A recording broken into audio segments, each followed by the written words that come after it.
Excerpt from the speech by Hadi Benotto announcing the discoveries at Dar es Balat on the planet of Arrakis. It not only is my pleasure to announce to you this morning our discovery of this marvellous storehouse containing, among other things, a monumental collection of manuscripts inscribed on Redulian crystal paper, but I also take pride in giving you our arguments for the authenticity of our discoveries, to tell you why we believe we have uncovered the original journals of Leto II, the God Emperor. First, let me record to you the historical treasure which we all know by the name of the Stolen Journals, those volumes of known antiquity which over the centuries have been so valuable in helping us to understand our ancestors. As you all know, the Stolen Journals were deciphered by the Spacing Guild, and the method of the Guild key was employed to translate these newly discovered volumes. No one denies the antiquity of the Guild key, and it alone, translates these volumes. Second, these volumes were printed by an Ixian dictatel of truly ancient make. The Stolen Journals leave no doubt that this was in fact the method employed by Leto II to record his historical observations. Third, and we believe that this is equal in portent to the actual discovery, there is the storehouse itself. The repository for these journals is an undoubted Ixian artifact of such primitive and yet marvellous construction that it is sure to throw new light on the historical epoch known as the Scattering. As was to be expected, the storehouse was invisible. It was buried far deeper than myth and the oral history had led us to expect, and it emitted radiation and absorbed radiation to simulate the natural character of its surroundings, a mechanical mimesis which is not surprising of itself.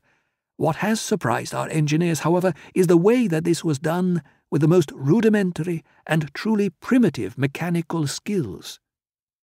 I can see that some of you are as excited by this as we were.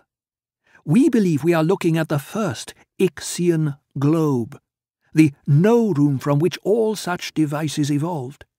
If it is not actually the first, we believe it must be one of the first and embodying the same principles as the first. Let me address your obvious curiosity by assuring you that we will take you on a brief tour of the storehouse presently.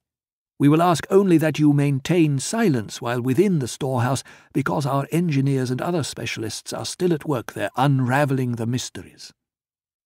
Which brings me to my fourth point, and this may well be the capstone of our discoveries. It is with emotions difficult to describe that I reveal to you now another discovery at this site, namely actual oral recordings which are labelled as having been made by Leto II in the voice of his father, Paul Muad'Dib. Since authenticated recordings of the God Emperor are lodged in the Bene Gesserit archives, we have sent a sampling of our recordings, each of which were made on an ancient microbubble system, to the Sisterhood with a formal request that they conduct a comparison test. We have little doubt that the recordings will be authenticated. Now, please turn your attention to the translated excerpts which were handed to you as you entered. Let me take this opportunity to apologize for their weight. I have heard some of you joking about that. We used ordinary paper for a practical reason: economy. The original volumes are inscribed in symbols so small that they must be magnified substantially before they can be read. In fact, it requires more than 40 ordinary volumes of the type you now hold just to reprint the contents of one of the Redulian crystal originals. If the projector... Yes. We are now projecting part of an original page onto the screen at your left. This is from the first page of the first volume. Our translation is on the screens to the right. I call your attention to the internal evidence, the poetic vanity of the words, as well as the meaning derived from the translation. The style conveys a personality which is identifiable and consistent. We believe that this could only have been written by someone who had the direct experience of ancestral memories, by someone labouring to share that extraordinary experience of previous lives in a way that could be understood by those not so gifted. Look now at the actual meaning content. All of the references accord with everything history has told us about the one person whom we believe is the only person who could have written such an account. We have another surprise for you now. I have taken the liberty of inviting the well-known poet Rebeth Vrieb to share the platform with us this morning and to read from this first page a short passage of our translation.